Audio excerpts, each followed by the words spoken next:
شروع اللہ کے نام سے جو سب پر مہربان ہے۔ حضرت ابو ہریرہ رضی اللہ عنہ سے روایت ہے،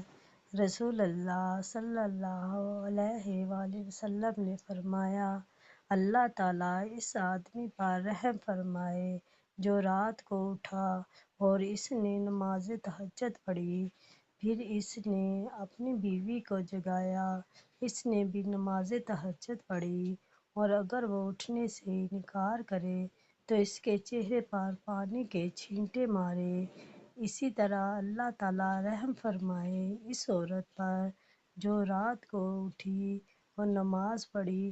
پھر اپنے خاوند کو جگایا اور اس نے بھی نماز پڑھی، اور اگر اس نے انکار کیا تو اس کے چہرے پر پانی کے چھینٹے مارے۔ اللہ تعالیٰ ہمیں